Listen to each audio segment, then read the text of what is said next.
जैसा कि last episode में बताया कि मैं अब लंबे लंबे क्वेश्चंस का आंसर तो रट्टा मार लेता था, लेकिन अब रट्टा मारो तो चीज़ें रहती हैं टेम्पररी, वो परमानेंट ब्रेन में जाती नहीं है, तो नॉलेज तो कुछ मिलती नहीं। और अगर मिड सेम में कोई चीज़ रट्टी मारी हो, वो फाइनल सेम में फिर से रट्टा मारना पड़ता है। ऐसा लगता है फिर से पढ़ो तो अरे ये तो कभी जैसे पढ़ा ही नहीं है, बल्कि एक बार आंसर लिख चुके हो आप सेम एग्ज़ाम में, मिड सेम में, बट रट्टा मारा है, इसीलिए वो टिका नहीं दिमाग में। ये रट्टा मारना तोते को बोलना सिखाने जैसा है। उसको कुछ भी रटवा दोगे वो रट लेगा और बोलना शुरू हो जाएगा, लेकिन उस तोते के लिए उन शब्दों के मायने कुछ नहीं होते, उसकी कोई नॉलेज नहीं बढ़ रही है। अब तक इतना इम्प्रूवमेंट हो चुका था कि अपन फर्स्ट डिवीज़न की दहलीज को पार कर चुके थे, और घर वालों को भी लगने लगा था कि ये हाई स्कूल तो पार कर ही लेगा, और उसके बाद इसका कोई छोटा मोटा कोर्स करा देंगे इलेक्ट्रीशियन, टेक्नीशियन या ट्यूबवेल ऑपरेटर का, तो अपना 10-15 हज़ार रुपये कमा लेगा और घर तो चला ही लेगा। और तभी लाइफ में आया एक बहुत ही बढ़िया ट्विस्ट। अपन थे सेक्शन डी में, और सेक्शन डी में हर साल 4-5 बच्चे फेल हो जाते थे, तो जो हमारी आबादी थी वो हर साल घटती जा रही थी। तो वहाँ के स्कूल मैनेजमेंट ने एक फ़ैसला लिया और सेक्शन ए से एक बच्चे को, जो कि टॉप 5 में रैंक करता था वहाँ पर सेक्शन ए में, उसको सेक्शन डी में ट्रांसफ़र किया। तो वो लड़का देखने में तो छोटा सा था, छोटे कद का, छोटा सा, बट दिमाग का बहुत तेज। तो उसको हम लोगों ने नाम रखा छोटा बैटरी, जो चलती बहुत है, देखने में ही छोटी है। तो उसने मुझे सिखाया कि समझकर चीज़ें याद कैसे करते हैं। फॉर एग्ज़ाम्पल, क्वेश्चन है डांडी मार्च की हिस्ट्री पर प्रकाश डालें, तो इसका आंसर समझकर याद कैसे करेंगे आप? डांडी मार्च रिलेटेड है गांधी जी से और इंडिया की फ्रीडम जर्नी से।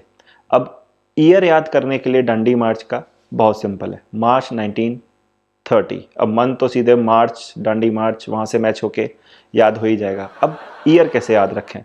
अब 1930 का अगर सम करेंगे आप, 1 + 9 + 3 + 0 इक्वल्स होता है 13। और यहाँ पर आपको जब भी कोई ईयर याद रखना है तो कोई मेजर इवेंट का ईयर बस एक याद करके रखिए और उससे आप रिलेशन बना लीजिए। जैसे कि इसका सम हुआ 13, तो 1947 के सबसे क्लोज ईयर जिसका सम 13 होगा वो कौन सा होगा? 1930। अब अगर 1931 होता तो सम होता 14, और 1947 से सेकंड क्लोजेस्ट जो ईयर होता वो कौन सा होता? 1931, क्योंकि फर्स्ट क्लोजेस्ट होता 1940। ओके, तो इस तरह से ईयर याद रखने के लिए बहुत इजी हो गया। अब ये अगर लिख देंगे तो आपको 1 मार्क्स तो मिल ही जाएगा, बट अगर इतना याद हो गया तो उसके बाद आपको चाहिए उसके आंसर को लिखने के लिए आगे उस इवेंट का मोटिव। तो इस इवेंट का मोटिव था हाई टैक्सेशन, जो कि ब्रिटिशर्स द्वारा लगाया जा रहा था, उसके अगेंस्ट में हुआ। साथ में सेकंड रीज़न था सिविल डिसोबीडियंस मूवमेंट में जनता का मास सपोर्ट के लिए एक लॉ तोड़कर गांधी जी ने सबको मोटिवेट किया, जिससे सिविल डिसोबीडियंस मूवमेंट में और भी ज़्यादा लोग पार्टिसिपेट करें। अब इतना पता है तो आप बहुत कुछ लिख सकते हैं उस आंसर को लिखने के लिए। Simple.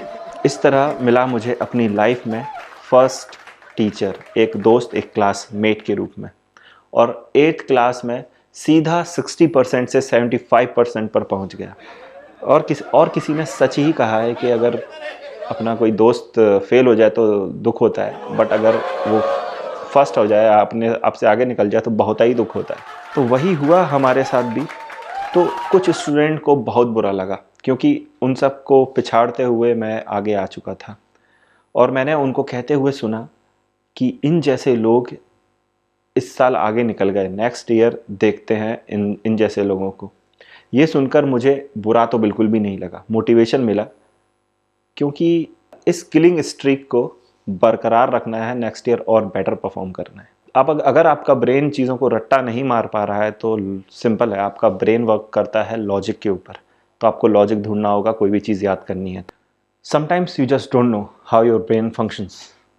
Explore yourself, try different things, don't stop experimenting.